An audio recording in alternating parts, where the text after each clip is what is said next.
Promotores do desenvolvimento do RN. Muito bom. E olha, gente, conselhos tutelares de todo o Brasil terão aí eleições no próximo dia 1º de outubro, viu? E aqui em Natal serão 35 locais de votação e apesar de facultativo, o voto é um ato significativo na promoção da causa da infância e da juventude, gente. E pra gente conferir aqui os detalhes, a gente vai conversar com o presidente da Comissão Especial do Processo de Escolha, que é o Cristiano Manuel, tá conosco aqui. Cristiano, seja muito bem-vindo. Prazer tê-lo conosco pra gente conversar aí sobre essa eleição que as pessoas às vezes não têm ideia do quão importante ela é e o quão importante é a sua participação, né? Você que tá aí nos ouvindo, né? Participa, que é de suma importância. Seja muito bem-vindo, Cristiano. Prazer tê-lo conosco. Bom dia, Andresa. Bom dia, Divan. Bom dia aos telespectadores. É um prazer poder estar utilizando esse espaço para esclarecer realmente as pessoas que nos escutam, né? Que nos assistem também através do YouTube, sobre a importância desse momento em 1º de outubro agora, como você bem falou no início, que vai nortear, né, o futuro dos conselhos tutelares no país todo, né, nesse processo de escolha que foi iniciado ainda lá em abril, mas que a gente tem, digamos assim, um dos momentos principais nesse dia 1º, que é o dia que as pessoas vão até as urnas fazer a escolha dos seus candidatos. Cristiano, talvez muita gente não saiba o que é um conselho tutelar, o que faz um conselheiro tutelar, qual a importância do conselho tutelar na vida de crianças e adolescentes. Vamos dar uma explicada aí, qual é o papel principal do conselheiro tutelar, qual a importância que ele tem na sociedade. Muito boa essa pergunta, Edivan. Eu costumo dizer sempre para as pessoas que o conselho tutelar, o conselheiro tutelar ou a conselheira tutelar, eles são os guardiães dos direitos de crianças e adolescentes na nossa cidade, no nosso estado, no nosso país. São esses homens e mulheres que se dispõem a, nos próximos 4 anos, atuarem juntamente com a Rede de Proteção e Sistema de Garantia de Direitos de Criança e Adolescente para zelar, para acompanhar, para prevenir violações. Então, é uma função que merece total apoio e total respeito da nossa parte e, acima de tudo, incentivo para que essas pessoas se sintam prestigiadas, né, para que elas desenvolvam o seu papel como tem desenvolvido nos últimos anos, né? São os conselheiros tutelares, por exemplo, que impedem muitas violações de continuarem acontecendo ou de porventura ainda virem a acontecer, né? São eles que se deparam diariamente com os casos, com situações que a gente precisa de uma vez por todas assumir um papel de também contribuir para que isso não aconteça mais. Então, é o conselheiro tutelar que está na linha de frente, é o conselheiro tutelar que, quando o problema acontece, que, por exemplo, que a polícia é acionada, que o Ministério Público é acionado, é o Conselho Tutelar que faz essa busca, que faz essa averiguação, que faz esse acompanhamento das situações. No caso de estupro a um menor, no caso de uma vaga em uma escola, isso. Em uma criança que é vítima de violência doméstica, então aí entra o Conselho Tutelar para tutelar esse direito que a criança tem, a saúde, a educação e essas melhorias. Exatamente. É muitas vezes esse papel de articulador, né, da rede de proteção, por exemplo, que o conselheiro tutelar faz. Quando é um problema, mas que não é tão grave quanto um abuso sexual, por exemplo, né, uma vaga de escola. Quando aquela família se dirige até o conselho tutelar, muitas vezes é o conselheiro tutelar que faz o encaminhamento para uma secretaria de educação. E aí, para além do encaminhamento do papel, tem aquela reunião presencial, tem aquela ida até a escola, tem aquela visita institucional para que esse problema seja sanado. Então, em 1º de outubro, a gente vai estar fazendo a escolha de profissionais que realmente, nos próximos 4 anos, de 2024, de 10 de janeiro até 9 de janeiro de 2028, vão estar à frente, né, aqui em Natal, desses conselhos tutelares, que são 4, né? Nas 4 regiões.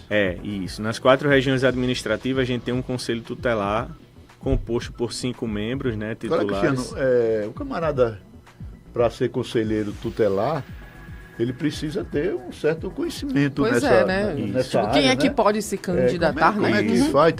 Tem uma prova específica, Isso, tem um teste assim pro cabo, não adianta botar um camarada que não saque nada desse Isso, não direito, tem o né? conhecimento Então, necessário, né? isso. Ele tem que ser aprovado em um teste. Tem. É por isso que eu citei no início que esse processo ele teve seu início oficialmente em 31 de março, Vixe, quando nós publicamos uma resolução que rege todo o processo. E aí, em 2 de abril, nós divulgamos o edital que justamente traz essas regras. Então, por exemplo, precisa ser maior de 18 anos, precisa possuir ensino médio completo, precisa comprovar e atestar a idoneidade moral, precisa residir na região administrativa pelo qual ele está se candidatando, precisa comprovar a sua atuação com crianças e adolescentes por no mínimo 2 anos em alguma instituição que possua registro no CONDICA.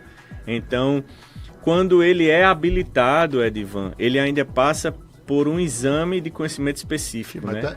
tá mais difícil que ser candidato a vereador, presidente da República, né? Porque agora está todo liberado, né? Sim. Nem aquele atestado de idoneidade moral precisa mais. Precisa. É uma prova, foi realizada no último dia 23 de julho, uma prova de conhecimento específico, uma prova objetiva e uma prova dissertativa, que foi elaborada por uma banca, né, pela Comperv da UFRN. Sim. Após isso, né, essa aprovação, os pretensos candidatos eles estariam, né, aptos a concorrerem em 1º de outubro. Então é um processo que é longo, ele não é tão simples, ele possui algumas particularidades, porque realmente a gente precisa eleger pessoas que saibam o que vão fazer a partir de 10 de janeiro de 2024. Não é uma escolha simples, eu não posso votar simplesmente porque eu gosto de A ou gosto de B. Eu preciso realmente saber se aquela pessoa está apta, se ela é capaz. E aí o exame de conhecimento específico, ele traz esse recorte para a gente de que na prova sobre o Estatuto da Criança e do Adolescente e sobre a lei municipal que regulamenta os direitos de crianças e adolescentes aqui no município, ele está apto. Mas aí até o dia 1º de outubro realmente é preciso fazer esse exame aí de consciência para que em 1º de outubro possa ser feita a melhor escolha para o município de Natal e, como tem outros ouvintes de outros municípios, para todos os outros municípios que também nos escutam e nos assistem hoje. E aí, Cristiano, aqui em Natal mais especificamente, né, tem quantos candidatos para esse ano? Nós temos hoje, Andresa, 41 candidatos. São 15 candidatos hoje aptos a concorrerem na Zona Norte, são 8 candidatos na Zona Sul, 7 candidatos na Zona Leste e 11 candidatos na Zona Oeste. São 41 candidatos que estão aptos hoje a receberem aí o seu voto e confiança da população, que vai poder em 1º de outubro fazer as suas escolhas. Pois essa votação é isso, né? A importância, né? Que como um todo, Edivan, né? A população que vota, né? Você que está aí do outro lado é que vota, né? Que escolhe, né? É a população que vai escolher. Então, é muito simples, Edivan, não tem nem cota. É aquela cota de percentual como tem com os partidos, né? Atingir X votos. Não, é por votação. Quem tiver mais voto vai ser eleito. Aí aqui são 5 vagas para cada região? São 5 vagas para cada região. A concorrência menor está na Zona Leste. Zona Leste, que a gente só obteve 5 candidatos. Só 5 ou 7? Só 7 candidatos. Certo, porque, durante esse processo, algumas pessoas tiveram suas candidaturas indeferidas. Houve indeferimento? Houve indeferimento. Essa é a parte mais estressante aí do trabalho, né? Houve indeferimento. Algumas pessoas não comprovaram aquilo que o edital e a lei municipal pede. Sim. Então elas não puderam estar habilitadas a nem participar da prova. E durante a prova, obviamente só teve a prova dissertativa corrigida quem passou na prova objetiva. Na prova objetiva também nós tivemos, acredito que 8 a 10 candidatos aí que foram eliminados e que eles não deram prosseguimento a esse processo. E fora isso aí, esse critério, tem problema de infração de lei? Tem gente que não cumpre a regra e por isso também foi desclassificado, não chegou a ser? Por exemplo, enfim, propaganda antecipada. Acontece isso também na eleição do Conselho Tutelar? Tem uma data para você começar a fazer a propaganda, botar... Isso. Tem sim, tem. A campanha ela começou em 1º de setembro e ela vai até o dia 29 desse mês. E a gente recebeu algumas denúncias oriundas do Ministério Público. Denunciando o outro. E nós recebemos e a comissão está apurando junto com o Ministério Público, que é quem acompanha todo o processo. Não teve um veredito ainda não, né? Vai sair. E aí é um processo que, para além da votação do dia 1º, ainda existe uma formação com todos os eleitos. Então, eles têm uma carga horária mínima para cumprir dessa formação. Então, eu costumo dizer que possa ser que a pessoa seja eleita em 1º de outubro, mas ela não tome posse em 10 de janeiro, porque ela ainda tem uma carga horária para cumprir dessa formação. Então, obviamente, se faltar, ela não vai estar apta a dia 1º ser empossada, né? Aqui no município e em todos os outros municípios. Então, é um processo que requer muito cuidado, atenção, tanto por parte dos candidatos, como também nessa reta final, por parte da população, que em 1º de outubro vai fazer a sua escolha. Qual é a prática que não pode ser realizada pelos candidatos? O que pode e o que não pode dentro da regra eleitoral para o Conselho Tutelar? Edvan, a gente no último mês, no final do último mês, a gente divulgou uma resolução com as condutas vedadas. Sim, pronto. Uma série de condutas que são vedadas, né? Então, por exemplo, é preciso que não se utilize de abuso de poder econômico, político, religioso. Você não pode usar essas estruturas, seja ela política ou religiosa, para se fortalecer, para se favorecer ou para ter um alcance maior, por exemplo, em uma propaganda sua do que o outro candidato. Então, uma que não pode, por exemplo, eu posso botar um carro de som no meio da rua, rodando no meu bairro? Não pode. Você pode ter uma frota de carro de som, mas na eleição para o Conselho Tutelar, no processo de escolha, é proibido. Então, você não pode prometer eu vou resolver o problema da comunidade se eu for eleito conselheiro tutelar. O conselheiro tutelar, ele não é um vereador, ele não é o executivo. Então, não pode oferecer brinde, não pode pagar para que a pessoa vá votar, não pode... Essas coisas básicas e que muitas vezes chocam ali com a justiça eleitoral. Se assemelham também com a votação que a gente tem aí nas eleições, né? Então, muitos candidatos, Cristiano, tem ligação com o vereador A, vereador B, o vereador também disse, vou votar nesse cabo aqui, porque se ele for bom, ele me retribui lá na frente. A participação de político, um deputado, um vereador, ela é vedada. Uma reunião com a presença de um vereador. Ela é vedada. É vedada essa reunião. É a lei municipal. A gente participou de uma audiência pública esses dias na Câmara sobre isso e ela veda a participação de políticos, né, com mandato ou sem mandato, nesse processo para que não haja uma influência, né? E muitas vezes, por exemplo, candidato A é alinhado com político A que tem, por exemplo, 200 mil seguidores numa rede social. Obviamente, uma postagem daquela ali vai atingir muito mais gente do que candidato B que não tem isso, que não tem esse apoio, que só tem 300 pessoas na sua rede social. Então é a lei municipal que veda isso e a gente, na medida que as situações forem acontecendo, a comissão para tudo que está fazendo, senta. Agora mesmo a comissão está reunida sem a minha presença para deliberar algumas situações que chegaram até o nosso conhecimento hoje. Denúncia? Denúncias. Já tem quantas denúncias, mais ou menos, tem ideia? Já tem 11 denúncias. Desses casos aí, Pelo menos até agora, nós temos 11 denúncias de situações que foram algumas encaminhadas ao Ministério Público, outras não. Outras foram encaminhadas direto à comissão. Então tem algum candidato aí que talvez não seja candidato, seja impedido por conta se a denúncia for realmente apurada e vir que ele transgrediu essa regra, talvez fique fora. Talvez fique fora, mas aí respeitando o contraditório, a ampla defesa, respeitando os prazos legais estabelecidos e o que eu disse na última reunião com todos eles, disse, olha, todo mundo aqui é maior de 18 anos, então vocês tomem cuidado, porque vocês são responsáveis pelo que está acontecendo. E aí, Cristiano? Não é nenhuma imposição da comissão, por exemplo, nem... tem que ser regra, né? E existe, portanto, algum meio que eu possa conhecer os candidatos, que está lá todo mundo já bonitinho para que eu possa já fazer a minha escolha para votar no dia 1º? Andresa, nós tivemos um problema aqui em Natal. Edvan já foi candidato, sabe como é. O TRE, na hora de parametrizar as urnas, eles pedem para que a gente envie as fotos dos candidatos e eles passam para a gente o tamanho da foto, a resolução que a foto tem que ter. E a gente precisa mandar de forma fidedigna com o que o TRE pede. Dentro daquele padrão, né? Dentro daquele padrão. Alguns candidatos mandaram fotos pra gente, preto e branco, outros mandaram colorida, outros mandaram fazendo pose, outros mandaram... Então a gente optou por não fazer, igual alguns municípios têm feito, é uma publicação com todas as fotos, para que as pessoas, para que alguém não se sinta prejudicado. Porque, por exemplo, possa ser que alguém diga, ei, a foto de fulano tá colorida e a minha não tá. Quando na verdade a gente recebeu as fotos de cada um candidato que é responsável pelo envio e submeteu ao TRE.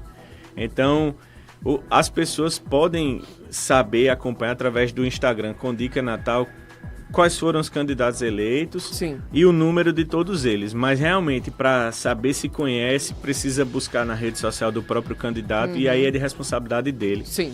Porque a gente precisa ter cuidado porque, por exemplo... fugindo da eleição e indo para a questão das redes sociais. Existem horários que são melhores da gente postar do que outros. Sim. Então imagine se a gente posta alguns candidatos de meio-dia e posta outros de 1h da tarde. O de meio-dia ele tem uma certa vantagem, porque o pessoal está parando. E o outro pode se sentir prejudicado. O outro pode se sentir prejudicado. Então a gente fez isso. Nos próximos dias a gente vai intensificar os nomes, os números. Sim. Mas essa questão de fotos, e aí eu até citei para eles na última semana na Câmara Municipal, realmente a gente... o pessoal, não sei se eles não entenderam, mas é uma regra do TRE. É o TRE que diz como é que a foto precisa ir para a urna. Lógico. E aí não é a gente. Então, em virtude desse problema, a gente optou por agir de forma mais prudente. Mas de uma maneira geral, né, Cristiano, você obtém as informações que realmente são necessárias acessando ali o arroba do Condica, né? Isso, Condica Natal, tem os números de todo mundo, tem o nome de todo mundo que vai aparecer na urna, muito eles bem. Que escolheram, e aí teve que respeitar aqueles 30 caracteres, Edivan. Não pode passar daquilo. Os números não podem ser números de partidos políticos. E aí aqui em Natal, os eleitores, os candidatos da Zona Norte, o número de todos eles começa com o numeral 1, os da Zona Sul com o numeral 2, Leste, numeral 3 e Oeste, o numeral 4. E aí os outros dois números foi baseado no número de inscrição emitido pela Comperv quando a gente informou a eles quem eram os aptos a fazerem as provas, aí gerou um número para controle, né? Porque a Comperv ela trata todo mundo, não é pelo nome, é pelo número de inscrição. E a gente utilizou esses dois últimos para facilitar a nossa vida nesse processo. Cristiano, e no dia da eleição, como é que o eleitor vai se comportar? É o título de eleitor, um documento de identificação? Qualquer documento de identificação com foto. E aí tem um porém, né? Nós recebemos 212 urnas cedidas pelo TRE para essa eleição. São 35 locais de votação. E aí o eleitor da Zona Norte, é importante destacar que ele só vota na Zona Norte.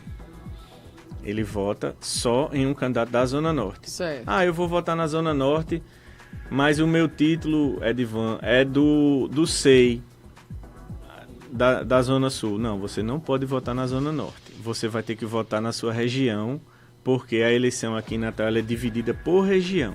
Então, na última semana, a gente divulgou nos portais de notícia, a gente tem divulgado também no nosso Instagram, no site da Prefeitura, os locais de votação. Por quê? Porque desses 35 locais de votação, a gente precisou agregar todos os locais de votação de Natal. Então, é importante que a pessoa verifique a sua escola na eleição passada. Olha. Onde é que eu votei na eleição passada? Eu votei aqui na Escola Municipal Vereador José Sotero, na Zona Norte. Foi. Todos os eleitores da José Sotero, eu tenho isso em mente aqui, eles vão votar na Escola José Sotero porque ela é local de votação agora no processo de escolha para o Conselho Tutelar. Mas possa ser que os eleitores de outra escola, que na eleição passada votaram em outra escola, na eleição 2022, eles não votem na José Sotero, eles votem em outra escola da Zona Norte. Então a gente divulgou essa relação com os locais de votação e com as sessões que foram incorporadas a esses locais de votação de forma muito didática, para que as pessoas não tenham os problemas que tiveram na outra, que você ficava, onde é que está a sessão? Onde é que está a minha sessão? Onde é que está a minha sessão? Não, dessa vez, em entendimento junto com o TRE, é por escola. E na escola vai estar todo mundo dividido de acordo com o caderno de votação que já foi encaminhado para a gente por ordem alfabética, para a gente também resolver um problema que muita gente reclamava que não conseguia achar o nome. Então, por ordem alfabética, eu vou logo direto no nome, na letra, e a gente vai ter um processo aí, se Deus quiser, mais tranquilo do que foi o 2019. Todas essas denúncias que foram feitas, estão sendo feitas, tem até que dia, qual é o prazo final para fechar a lista dos candidatos? Porque pode ser que alguém infrinja a lei, a comissão dizer, não, isso aqui realmente exagerou e não vai ser candidato porque foi contra a regra. Qual é o prazo final para saber quem são os candidatos oficiais ao Conselho Tutelar? A relação oficial ela já saiu, Edivan. Sim. E a qualquer tempo, a comissão eleitoral ela pode se debruçar sobre alguma infração, correndo o risco também de, assim como na eleição normal, o candidato ele vencer, mas não tomar posse. Como a gente viu que aconteceu em 2022. Sim. Então, qualquer pessoa, qualquer cidadão que porventura verificar alguma situação que vá de encontro às regras estabelecidas e de conhecimento de todos os candidatos e candidatas, eles podem formalizar essas denúncias tanto no Ministério Público quanto no Conselho da Criança e do Adolescente, que isso daí vai ser apurado e, obviamente, vai ser dado esses encaminhamentos aí, que não necessariamente possa ser uma cassação, mas possa ser um arquivamento, né? A gente não sabe. Muitas vezes é igual a campanha normal, o pessoal fica falando tudo. Eu vi fulano fazendo isso, sim, viu, provou, tem provas, não provou, né? Então a gente reforça isso.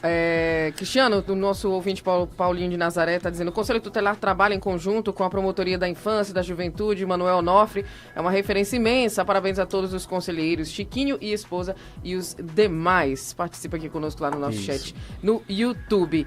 Que as eleições sejam tranquilas esse ano e que tragam aí, né, perspectivas bacanas aí pro nosso Rio Grande do Norte, porque é importante, né? E você fica atento aí, vai lá na rede, @Condica, né? Condica Natal. Condica Natal, @Condica Natal, para você ficar sabendo quais são os candidatos, todas as informações e para você ver lá o local de votação também, para você não se enganar, né? No dia da eleição. Pois é, que é de suma importância. Quero te agradecer, muito obrigada, viu, pela participação aqui no nosso programa. Cristiano Manuel, que é presidente da Comissão Especial do Processo de Escolha para Conselheiros Tutelares. Muito obrigada, Cristiano. Muito obrigado, Andresa, Edivan. E aí, só reforçar o horário, dia 1º é realmente de 8 às 17. E aí, depois das 17, estou dentro da escola. Não votou ainda, vai votar. A gente espera que, sendo muito otimista aí, que no dia mesmo da eleição a gente consiga apresentar o resultado à população, né? Sim. Porque a gente recolhe urna, faz a contagem, essas coisas. Todo o processo, né? E aí, como a gente não tem aquele aporte todo que o TRE tem, né? A gente está preparando uma estrutura para tentar minimizar isso daí e fazer com que o resultado saia no dia mesmo. Então, agradeço aqui a Jovem Pan.